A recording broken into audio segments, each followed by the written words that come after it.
ಎಲ್ಲ ಊರಿನಲ್ಲಿಯೂ ಮಳೆ ಅಂತೂ ತುಂಬಾನೇ ಜೋರಾಗಿ ಬರ್ತಾ ಇದೆ. ಮಳೆ ಜೋರಾಗ್ತಾ ಇದ್ದ ಹಾಗೆ ಪ್ರತಿಯೊಬ್ಬರಿಗೂ ಕಾಡುವ ಸಮಸ್ಯೆ ಶೀತ, ಕಫ, ಜ್ವರ. ಈ ಶೀತ, ಕಫ, ಜ್ವರಕ್ಕೆ ಒಂದು ಬೆಸ್ಟ್ ಆದ ಕಷಾಯವನ್ನ ಮನೆಯಲ್ಲಿ ಯಾವ ರೀತಿ ಮಾಡ್ಕೊಳ್ಬಹುದು ಅನ್ನೋದನ್ನ ಇವತ್ತಿನ ವಿಡಿಯೋದಲ್ಲಿ ತೋರಿಸ್ತಾ ಇದ್ದೇನೆ. ನಮಸ್ಕಾರ, ನಾನು ಪವಿತ್ರ ಭಾಗವತ್. ಮಿಸೆಸ್ ಭಾಗವತ್ ಚಾನಲ್ಗೆ ನಿಮ್ಮೆಲ್ಲರಿಗೂ ಪ್ರೀತಿಯ ಸ್ವಾಗತ. ಇದನ್ನ ಮಾಡ್ಲಿಕ್ಕೆ ನಾನಿಲ್ಲಿ ದೊಡ್ಡ ಪತ್ರೆ ಎಲೆಗಳನ್ನ 6 ತಗೊಂಡಿದ್ದೇನೆ. ಹಾಗೆ 1 ಇಂಚ್ ಆಗುವಷ್ಟು ಅಮೃತ ಬಳ್ಳಿಯ ದಂಟು, ಹಾಗೆ 1 ಅಮೃತ ಬಳ್ಳಿಯ ಎಲೆಯನ್ನ ತಗೊಂಡಿದ್ದೇನೆ. 20 ರಿಂದ 25 ತುಳಸಿಯ ಎಲೆಗಳನ್ನ ತಗೊಂಡಿದ್ದೇನೆ. 1 ಇಂಚ್ ಆಗುವಷ್ಟು ಶುಂಠಿಯನ್ನ ತಗೊಂಡಿದ್ದೇನೆ. ಕೆಂಪು ಕಲ್ಸಕ್ರೆಯನ್ನ ತಗೊಂಡಿದ್ದೇನೆ, ಇಲ್ಲ ಅಂದ್ರೆ ಬಿಳಿ ಕಲ್ಸಕ್ರೆಯನ್ನಾದ್ರೂ ಬಳಸಬಹುದು. ಜ್ಯೇಷ್ಠ ಮಧುವನ್ನ ತಗೊಂಡಿದ್ದೇನೆ. ಅರಿಶಿನ, ಹಾಗೆ ಧನಿಯಾ ಬೀಜ ಅಥವಾ ಕೊತ್ತಂಬರಿ ಬೀಜವನ್ನ ತಗೊಂಡಿದ್ದೇನೆ. ಲಿಂಬೆ ಹಣ್ಣು, ಜೀರಿಗೆ, ಕಾಳುಮೆಣಸು, ಜೇನುತುಪ್ಪ, ಲವಂಗ, ದಾಲ್ಚಿನ್ನಿ, ಹಾಗೆ ಒಂದು 5-6 ಹಿಪ್ಪಲಿ. ಗಂಧಿಗೆ ಅಂಗಡಿಯಲ್ಲಿ ಕೇಳಿದರೆ ಕೊಡ್ತಾರೆ. ಇದೆಲ್ಲವೂ ಕೂಡ ತುಂಬಾನೇ ಒಳ್ಳೆಯದು ಈ ಶೀತ ಕಫದ ಸಮಸ್ಯೆಗೆ. ಕಫದ ಸಮಸ್ಯೆಗಂತೂ ತುಂಬಾನೇ ಬೆಸ್ಟ್ ಅಂತಾನೆ ಹೇಳ್ತೇನೆ ಈ ಒಂದು ಕಷಾಯ. ಮೊದಲಿಗೆ ಕುಟಾಣಿಯಲ್ಲಿ ಈ ಡ್ರೈ ಆಗಿರುವ ಇಂಗ್ರೀಡಿಯೆಂಟ್ಸ್ ಅನ್ನೆಲ್ಲ ಹಾಕಿ ಕುಟ್ಟಿ ಪುಡಿಯನ್ನ ಮಾಡ್ಕೊಳ್ತಾ ಇದ್ದೇನೆ. ಚಕ್ಕೆ, ಹಿಪ್ಪಲಿ, ಲವಂಗ, ಹಾಗೆ ಜ್ಯೇಷ್ಠ ಮಧು, ಮತ್ತು ಜೀರಿಗೆ, ಧನಿಯಾ ಬೀಜ ಎಲ್ಲ ಇದೆಯಲ್ಲ ಅದನ್ನೆಲ್ಲ ಹಾಕಿ ಕುಟ್ಟಿ ಪುಡಿಯನ್ನು ಮಾಡ್ಕೊಳ್ತಾ ಇದ್ದೇನೆ.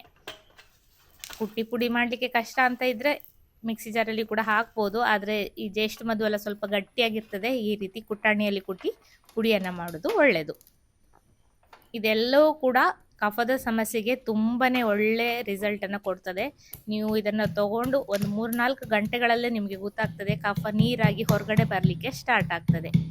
ಕೆಮ್ಮು ಬರ್ತಾ ಇದ್ದಾಗೆ ಹೊರಗಡೆ ಬರ್ತದೆ. ಒಳಗಡೆನೆ ಕಟ್ಟಿ ಇದ್ದಾಗ ಅದು ನಮಗೆ ಆಹಾರವನ್ನು ಸೇವಿಸಲಿಕ್ಕೂ ಕೂಡ ಆಗೋದಿಲ್ಲ, ಹಾಗೆ ಸೇವಿಸಿದ ಆಹಾರ ಜೀರ್ಣ ಕೂಡ ಆಗೋದಿಲ್ಲ. ಈಗ ಮತ್ತೆ ಅದಕ್ಕೆ ಶುಂಠಿ ಮತ್ತು ಅಮೃತ ಬಳ್ಳಿಯನ್ನು ಹಾಕಿ ಜಜ್ಜಿ ಇಟ್ಕೊಂಡಿದ್ದೇನೆ. ಒಂದು ಪಾತ್ರೆಯಲ್ಲಿ 1/2 ಲೀಟರ್ ಆಗುವಷ್ಟು ನೀರನ್ನು ಕಾಯಲಿಕ್ಕೆ ಇಟ್ಟಿದ್ದೇನೆ. ನಂತರ ನೀರು ಬಿಸಿಯಾದ ಮೇಲೆ ತುಳಸಿ, ಕಲ್ಸಕ್ಕರೆ, ಹಾಗೆ ದೊಡ್ಡ ಪತ್ರೆ ಎಲೆ, ನಾವು ಸಾಂಬಾರು ಬಳ್ಳಿ ಎಲೆ ಅಂತ ಹೇಳ್ತೇವೆ ಇದಕ್ಕೆ, ನೀವು ಏನಂತ ಹೇಳ್ತೀರಾ ಅಂತ ಕಮೆಂಟ್ ಮಾಡಿ ತಿಳಿಸಿ. ಹಾಗೆ ಜಜ್ಜಿರುವಂತಹ ಎಲ್ಲ ಐಟಮ್ಗಳನ್ನು ಹಾಕ್ಕೊಳ್ತಾ ಇದ್ದೇನೆ. ಹಿಪ್ಪಲಿ, ಹಾಗೆ ದಾಲ್ಚಿನ್ನಿ, ಲವಂಗ, ಶುಂಠಿ, ಕಾಳುಮೆಣಸು, ದೊಡ್ಡ ಪತ್ರೆ ಎಲೆ, ತುಳಸಿ ಎಲ್ಲವೂ ಕೂಡ ಕಫವನ್ನು ನೀರು ಮಾಡಲಿಕ್ಕೆ ಹೆಲ್ಪ್ ಮಾಡ್ತದೆ. ನಂತರ ಚೆನ್ನಾಗಿ ಕುದಿ ಬಂದು ಒಂದು ಅರ್ಧ ಲೋಟದಷ್ಟು ಬತ್ತಬೇಕು, ಅಥವಾ ಇನ್ನೂ ಜಾಸ್ತಿ ಬತ್ತಿದ್ರೂ ಪರವಾಗಿಲ್ಲ. ಕೊನೆಯಲ್ಲಿ ಅರಿಶಿನವನ್ನು ಹಾಕಬೇಕು. ಅರ್ಧ ಚಮಚದಷ್ಟು ಹಾಕಿದ್ದೇನೆ. ಮನೆಯಲ್ಲಿ ಬೆಳೆದಂತಹ ಅರಿಶಿನ ಇದು ತುಂಬಾ ಚೆನ್ನಾಗಿ ರಿಸಲ್ಟ್ ಕೊಡ್ತದೆ. ಉರಿಯನ್ನು ಆಫ್ ಮಾಡ್ತೇನೆ. ಅರಿಶಿನ ಹಾಕಿ ತುಂಬ ಹೊತ್ತು ಕುದಿಸೋದು ಬೇಡ. ಸ್ವಲ್ಪ ತಣ್ಣಗಾದ ನಂತರ ಉಗುರು ಬೆಚ್ಚಗೆ ಇರಬೇಕಾದ್ರೆ ಇದನ್ನು ಕುಡಿಬೇಕು. ತುಂಬ ತಣ್ಣಗಾದರೂ ಕೂಡ ಕುಡಿದ್ರೆ ಅಷ್ಟು ಹಿತವಾಗೋದಿಲ್ಲ. ಗಂಟ್ಲು ಕೆರೆತಲ್ಲ ಇದ್ದವಾಗ ಸ್ವಲ್ಪ ಉಗುರು ಬೆಚ್ಚಗೆ ಇದ್ದವಾಗ ಕುಡಿದ್ರೆ ಚೆನ್ನಾಗಾಗ್ತದೆ. ಸೋಸ್ಕೊಂಡಿದ್ದೇನೆ ಒಂದು ಲೋಟದಲ್ಲಿ.